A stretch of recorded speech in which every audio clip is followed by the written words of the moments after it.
Big tech companies are everywhere. Facebook, YouTube, and Google are some of the biggest. They provide services we use daily. But there's a dark side to these giants. They are exploiting minors. Minors are vulnerable. They are not fully aware of the risks online, yet these companies target them. They use data collected from minors to make money.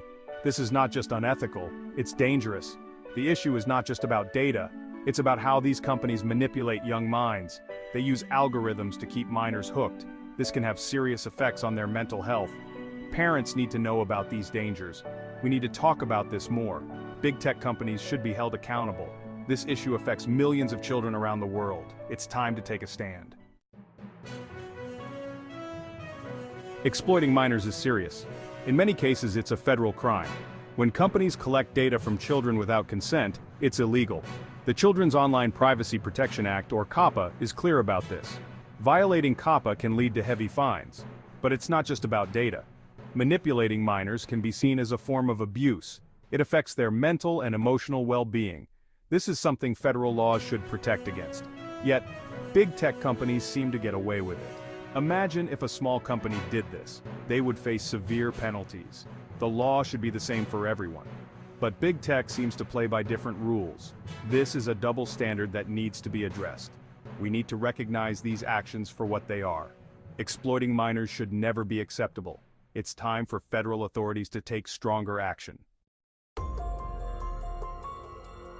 There's plenty of evidence against big tech.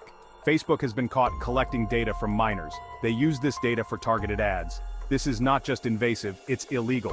Facebook faced fines, but they were minor compared to their profits. YouTube is no better. They have been accused of tracking children's viewing habits. This is a clear violation of COPPA. Yet YouTube continues to operate with little consequence. They make billions from ads targeted at minors. Google also has a history of exploiting minors. Their services collect vast amounts of data. This includes search history and location data. Parents often have no idea this is happening. Google has faced lawsuits but continues its practices. These companies are too powerful. They can pay off fines and continue their practices. This shows a failure in our legal system. We need more stringent laws to protect minors. Section 4. Legal protections for big tech. Big tech companies have strong legal protections. They can afford the best lawyers.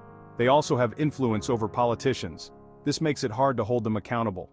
Lawsuits often end in settlements. This allows the companies to continue their practices. Regulations are also weak.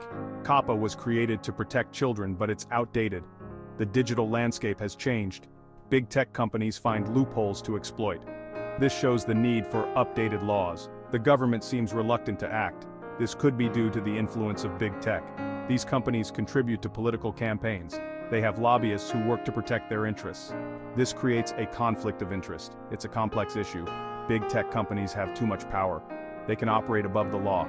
This needs to change. We need stricter regulations and stronger enforcement. Section 5. The power structures at play. The power structures in the US protect big tech. These companies are major economic players. They create jobs and contribute to the economy. This gives them leverage over the government. It also makes them hard to regulate.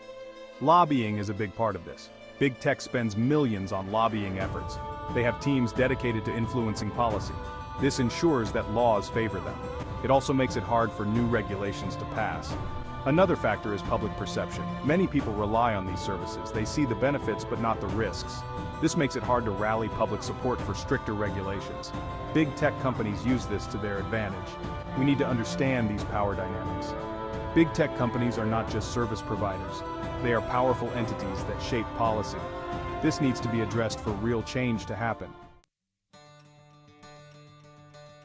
Section 6. A call to action. It's time for citizens to take action. We can't rely solely on the government. Big tech companies have too much influence. We need to raise awareness about these issues. Parents need to be informed about the risks their children face. One way to make a difference is through advocacy. Support organizations that fight for digital rights. Push for stricter regulations and better enforcement. Use your voice to demand change. Personal responsibility also plays a role. Be mindful of the platforms your children use. Educate them about online safety. This can help mitigate some of the risks. Change won't happen overnight, but with collective effort, we can make a difference. Let's work together to protect our children from exploitation. It's time to hold big tech accountable. Harry Goldbean here. Thank you for watching this very important issue. And remember, protecting children starts with you. If you see something, say something. Thanks for watching.